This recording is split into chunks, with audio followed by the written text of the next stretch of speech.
that he challenged Turkey Tom Google Doc. I didn't know that's the way Nick went. Let me tell you something. You know? You want to find a story? I'm going to give you something right now. It's a tip and it's a serious one.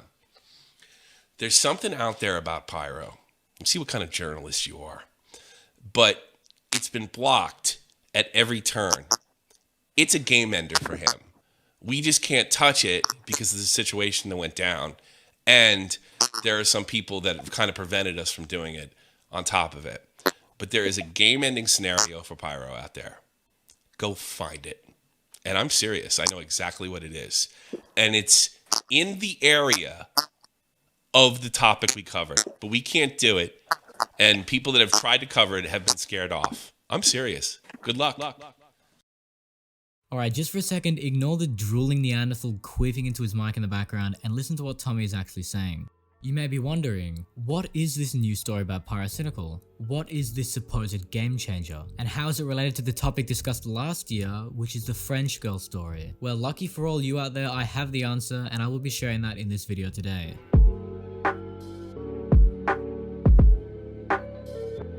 Now, before we delve into the topic of Pyrocynical and what exactly he did, I think it would be a good idea to have a quick refresher of what exactly the French girl story involved and why it's still important. The French girl story primarily revolves around the French girl herself, also known as Lou. Lou, a 20-year-old French aspiring artist, recently came into memory as the French girl again due to Keemstar interviewing her early this year. This all tied into allegations of the YouTuber Pyrocynical sexting and perhaps even meeting up to have sex when Lou was 15 and when Pyrocynical was 19. Now, these rumors had been flooding around since 2016, however they were only deemed as legitimate just this year. But as revealed in the Dramalot interview, it was not Pyrocynical who was responsible for the sexting and an alleged rape, it was one of his friends, a retired MLG YouTuber known as Ancient Reality. Lou wanted to turn public attention to her sexual story. A police investigation has been going on in Ancient Reality's home country for a couple of years now, and due to the lack of major updates given to Lou, she thought at the time going on Dramalot was a good idea. And after all, she needed any sort of publicity or help she could get. How did the Keemstar Lou interview go overall? Well, yeah, it was shit. Keemstar preferred to engage in this monologue over and over again about his image as the courageous man who slayed Pyro. I mean, this was his only goal with the interview, to find shit on Pyro. To in fact prove that yes, Pyro had been going to furrycon conventions to get fucked in the ass by giraffe wearing costume men? Can't remember exactly. But by Keem doing this, he completely overshadowed the main issue that was present. He essentially completely ignored Lou's actual story and Ancient Reality's involvement. Keem never pursued the story after this interview. Lou lost her opportunity and people just stopped caring. Alright, back to what Pyrocynical did. Well, after hours of trying to dig for any sort of evidence I could find and trying to speak to people that Pyro knew at the time, and however not being the game changer as it was originally presented by Tommy C, it was still interesting to look through and think about. Okay, yeah, you're right. You got me. Let me explain myself and, in the process, betray my former self. The information you're about to hear, at the time, I really did think this was a game breaker for Pyro, but I've changed my mind since because I've seen a lot of things and I understand the optics of Pyro a lot better than I did a couple months ago. While this information is absolute proof that Pyro is deceptive, he's a liar, and he's willing to do things behind the scenes that are unseemly that only benefit himself, I've come to the conclusion that there's been so much false information and so much exaggeration about this case that people just don't care. So if you cry wolf or yell the P word too often, people online tend to lose interest and they're not as willing to hold their favorite YouTubers accountable. I understand that. And to a certain extent, I'm a little sympathetic of it. For every rotten thing that Pyro ever did, for every lie that he got caught in, there is other things out there that make this case completely ridiculous against him. So people were willing to look, at least in my opinion, the other way because there was so much BS around the Pyro story. While I was 100% wrong about this being a game breaker or a game changer, I do think the information is very important. I think you should listen very, very close and possibly pause the video to actually get an idea what Pyro did, what he's lied about, and what he was willing to do.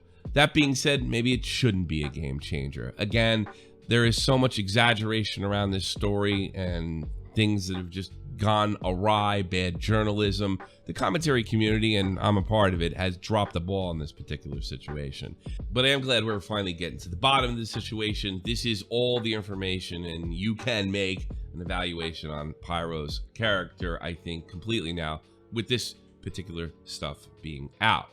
Take it away, whatever your name is. I think I'll call you the new guy. Whoa, hey, new guy here again. Thank you, Tommy, for coming on to clear things up. I really do appreciate it. So yeah, back to what I was saying. This information, despite not being as serious as first thought, is still worthwhile taking a look at. And most of it was conveniently on a Reddit post Pyro made a couple years ago. So let's unpack this Reddit post, shall we? In a now archived post made on June 11th, 2016 called Responding to Keemstar, Pyro begins by defending himself, saying that he and Lou were in a platonic relationship, as confirmed by Lou years later. Now, first of all, what is interesting to note, and which may have surprised a couple of you guys, is that this post was made in 2016 regarding the French girl. The original rumors of the French girl story started in 2016. And as you probably remember, Pyro initially denied the existence of the girl altogether, and made videos about it and everything. So clearly Pyrocynical never really tried to promote this post publicly beyond his subreddit. And funny enough, in conjunction with this archived post and his 2020 claim that he never lied to people about the existence of Lou, but somehow his friends like Colossal's crazy not knowing the French girl existed up until last year. Like what? I don't know. Just an interesting observation, interpret that as you will. Alright, moving on. Later in this post, Pyrocynical goes on to talk about more about the French girl stuff, specifically when talking to Keemstar in relation to this and saying that he thought there was nothing illegal or incriminating with waiting until the age of consent. And I mean, I don't think there's anything particularly shocking about this statement, but there is an interesting contradiction that can be highlighted relating to another recent event involving Pyrocynical. Towards the end of last year, Pyrocynical was exposed for doing furry roleplay shit with a 16-year-old minor known as Ivory. You may remember the infamous TBH, I'd pick you up, etc. copypasta coming out from that situation. Again, I must reinforce Pyrocynical is not a pedophile and he's not a groomer. He's just incredibly crusty and a little weird. He didn't know of Ivory's age till the very end, and it was more like a Discord friendship than anything else. And I should also mention Pyro was 19 at the time. However, in an interview, Ivory mentioned that after Pyrocynical learned of his age towards the end of the messaging, he believed that Pyrocynical was orbiting him, also known as waiting for him to turn 18. Or not to your grooming allegation, and I don't think it has absolutely anything to do with getting art.